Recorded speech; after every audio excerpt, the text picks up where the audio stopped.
сәлем, менің сұлу шәкіртім. Қалыңыз қалай? Мен ойлаймын, өте керемет деп. Оқыған Нұрила Нарбековна, бұл медитацияның атауы мотивациялық, сізге күш беруші аудиожазба. Жаным жарқыным, сіз білесіз ба? Бұл өмірдегі ең жетістікке мол жеткен және де айналасының барлығына тек қана жақсылық ойлайтын адамның бірісіз. Неге деп ойлайсыз ғой? Себебі сіз осы өмірге келгеніңіздің өзі жетістік. Әрбір сәтіңіз жетістік. Сіздің осы дүниеге келіп, ана болып келіп, әке болып келіп, сіздің әрбір анаңыздың құрсағынан туылған кездегі өмірлік талпынысыңыз, сонымен қатар ана деп айта алуыңыз, әке деп айта алуыңыз, тіпті ручкамен жаза алуыңыз, мұғалімнен 5 алуыңыз, анашым деп алғаш рет сөйлегеніңіз, әкешім деп сөйлегеніңіз, күлімдегеніңіз, және де достар арттырғаныңыз, әрбір жанға күлімдеп, мейірім көзімен, жылы сөзімен, әрбір айтқан сөзіңіздің барлығы ол ерлік, қыздар. Біздер әсіресе аналарға өте көп Алла тағала мүмкіндік беріп қойған. Жан жақтан сауапты алуды беріп қойған. Сол үшін де бұл өмірде ол сауапты өзіміз үшін жинаймыз. Біз ешқашанда күйеуіміз үшін, ата-анамыз үшін, немесе ата-енеміз, балаларымыз үшін өмір сүрмеу керек. Неге? Егер де сіз, мысалы ретінде балаңызды алайық, балаңыз үшін өмір сүретін болсаңыз, ертең балаңыз үйленеді, ол жан-жарымен махаббат болып қосылады, оны еркелетіп жатқанда сіздің жүрегіңізге қатты ауыр тиеді. Неге деген сұрақ туады сізде. Мен баламды мәпелеп, аялап, осы уақытқа дейін өсірдім ғой. Неге ол айдаладан келген біреуді алды да бүкіл махаббатын беріп жатыр? Маған емес, неге оған беріп жатыр деген ішіңізден қызғаныш пайда болады. Сол кезде сіздің тәкаппарлығыңыз ойнайды. Неге мені жақсы көрмеу керек? Мені тек қана мені жақсы көру керек қой. Өйткені мен оған бүкіл жағдайды жасадым. Өйткені мен оның бүкіл арман орындадым ғой. Неге ол мені ғана жақсы көру керек қой деген үлкен бір тәкаппарлық ойнайды. Осы жерде сіз көп нәрседен құтыласыз, білесіз ба? Себебі Алла тағала шаштың қылындай тәкаппарлық бар адамды мен жәннатқа кіргізбеймін дейді. Мысал үшін жарайды, күйеуіңізді алайық. Сіз күйеуіңізге бүкіл махаббатыңызды бересіз, ол үшін тіпті құрбан болып кететін қанша әйелдер бар. Ол махаббатпен емес, ол тура бір соған бағынышты ретінде өзін құл қылып жіберу. Есіңізде болсын, сіз тек қана Алланың құлысыз, адамның құлы емессіз. Балаңыздың да, анаңыздың да, күйеуіңіздің де құлы емессіз. Сіз оларды махаббатпен қабылдайтын, қасында жүретін серігісіз. Балаңыздың сіз сүйікті анасысыз. Күйеуіңіздің сүйікті жарысыз, анаңыздың сүйкімді қызысыз. Немесе баласысыз. Яғни, қарап тұрсаңыз, сіз Аллаға ғана бағыныңыз. Адамға емес. Жаңа айтқанымдай, кейбір әйелдер күйеуінің құлы болып кетеді. Тіпті оның бүкіл армандарын өзінің арманы қылып алады. Менің арманым осы күйеумен бірге Түркияға саяхат жасау. Менің арманым күйеумен бірге яғни күйеуінің арманы ол басқа болуы мүмкін. Бірақ сіз вот именно қараңызшы, күйеуіңіздің арманын алып отырсыз. Өзіңіздің соңында қойып қалсыз, тіпті өзіңіздің арманыңыз бар екенін де білмейсіз, ұмытып кеткенсіз.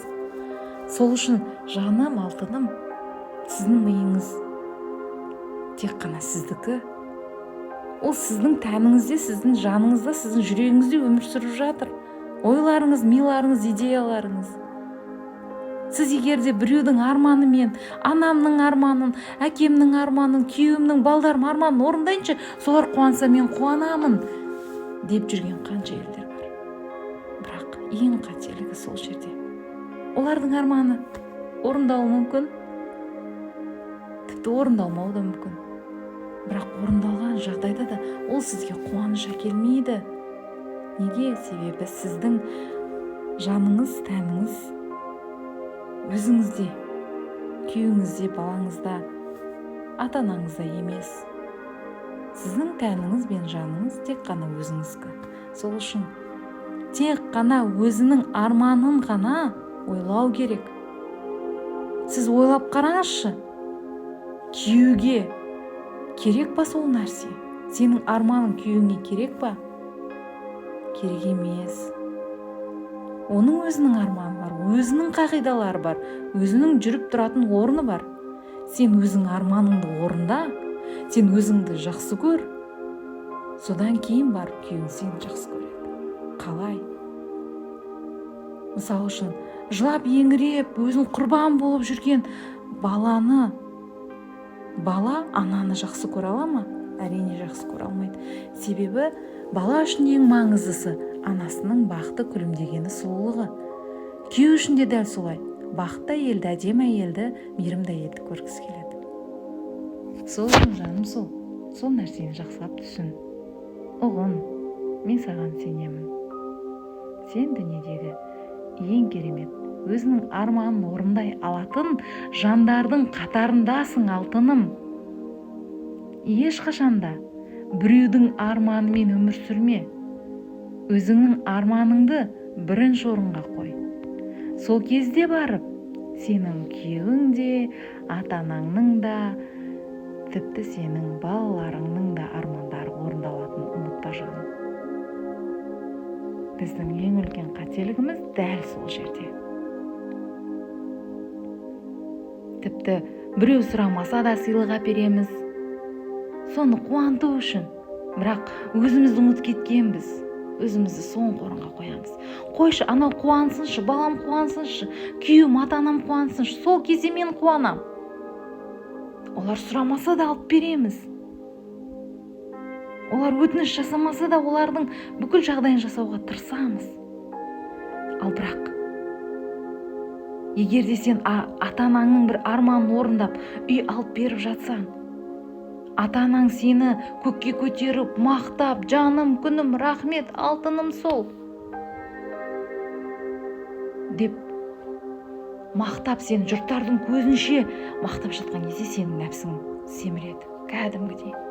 Вот көрдіңдер ма? Я, тағы да мақтасыншы деп жаныңызда қалап тұрады. Демек, ол тәкаппарлық емес па? Арман емес ол. Анаңызға, әкеңізге сол ұнайды. Егер де өзіне ол үй ұнамаса, ол өзінің үйін, жағдайын жасап алу үшін қолынан келгеннің барлығын жасайды. Әрине, ата-анаңызға бермеңіз демеймін, беріңіз. Алайда өзіңіз қарқ болмай жатып, өзіңіз жармай жатып, оған беруге тырысасыз, ертең тәкаппарлығыңыз ойнап, олармен тағы ұрсасыз. Мен сендерге үй әпердім, сендер маған үйттіңдер, бүйттіңдер, немесе еніңе, немесе бауырыңа. Мен ата-анам бүкіл жағдайын жасап жатырмын, сендер не істеріңдер? Деген сияқты. Көрдіңіздер ме, тәкаппарлық қай жақта жатыр? Яғни сен өзіңнің арман мақсатыңды бірінші орынға қой, өйткені сенің жаның өзіңнің тәніңде өмір сүріп жатыр. Сенің ата-анаңда, күйеуіңде емес. Сен егер де бұл өмірде жоқ болсаң, сенің ата-анаң да болмайтын еді. Сенің балаларың да, күйеуің де болмайтын еді. Сол үшін бұл өмірдегі ең бірінші өзіміз бірінші өзімізді ойламасақ, өзімізді құрбан етсек, өзіміздің денсаулығымызды ойламай, отқа да шоққа да талпына беретін болсақ, онда біз бұл өмірде неге келдік? Өлеміз де қаламыз, ауру болып. Олар бір күн, 2 күн жылайды, болды, все, өлдің, өштің деген мақалды білесіз ғой. Яғни сіз барсыз, сіз мықтысыз, сіз әдемісіз, сіз деніңіз сау, сіз сұлусыз. Сонымен өміріңіз мәнді, сонымен бақыттысыз. Сіздің бақытыңыз ол сіздің күйеуіңіздің бақыты. Сіздің күлімдеп бақытты болып жүргеніңіз, оларға әдемі сөз айта алуыңыз балдарыңыздың бақыты. Ата-анаңыздың да арманы ғой сол. Қызың бақытты болып кетсе, балаң өз жарын тауып бақытты болып кетсе, сол емес пе ата-ананың бірінші арманы? Сол үшін ешқашан ұмытпаңыз, жаным, сол. Ешқашан ұмытпаңыз. Әрқашанда біз бармыз. Және осы барлығымыз үшін біз бағалай білуіміз керек. Осы біздің жанымызда сүріп жатқан тәніміз үшін бүкіл хотелкаларды жабу керек. Яғни саған керек па? Өзіңе керек па? Давайте барып ал. Өзіңе қимаған нәрсені Алла тағала саған мүлдем қимайды. Сен өзіңе бір кішкентай ғана арманың бір киім болып тұрма? Давайте ал. Жаса, өзіңді қуант, өзің жаның тәніңді қуан. Сол кезде ол, білесің бе, қандай жұмыс жасайды? Ол рахаттанған кезде бүкіл әлемнің байлығын, бақытын алып беруге тырысады. Сенің ішіңдегі ойың, миың қуанған кезде, қуанған үстіне қуана береді. Яғни тарта береді. Сен бір қуандың ба, миың ойлайды, мынау қуанғанды жақсы көреді екен ғой бұл деп. Өйткені ол алдын қуанып көрмеген. Все, қуаныштарды саған сыйлай береді. Сен өзіңе қимаған көйлекті барып мамаң алып бересің, балаң алып бересің, өзіңді соңғы орынға қойып қоясың. Сосын ертең жүресің, қап, Құдай-ай, неге менің жолым болмайды?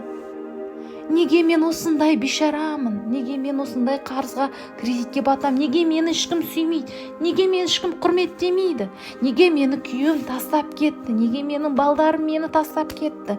Қатынның арқасынан кетті деп жүреміз. Ал соның басында сізде таңдау болды ғой.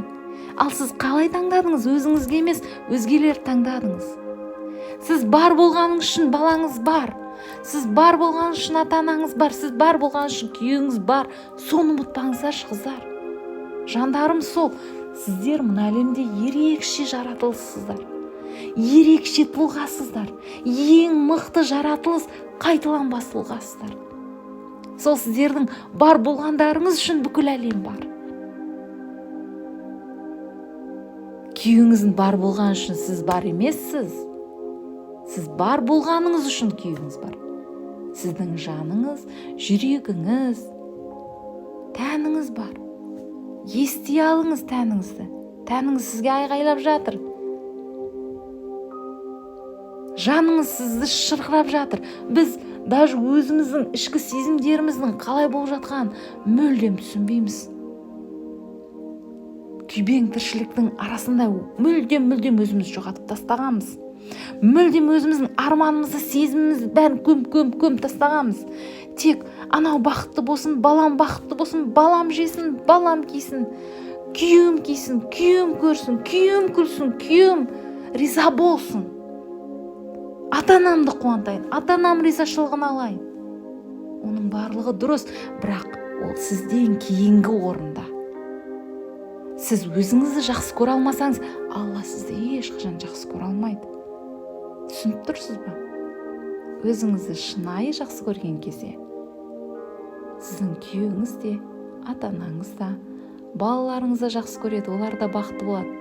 Олар өз армандарын өздері орындайды. Жаным, сол дәл осы түсінікті мен түсінген кезде мен өмірім өзгерді.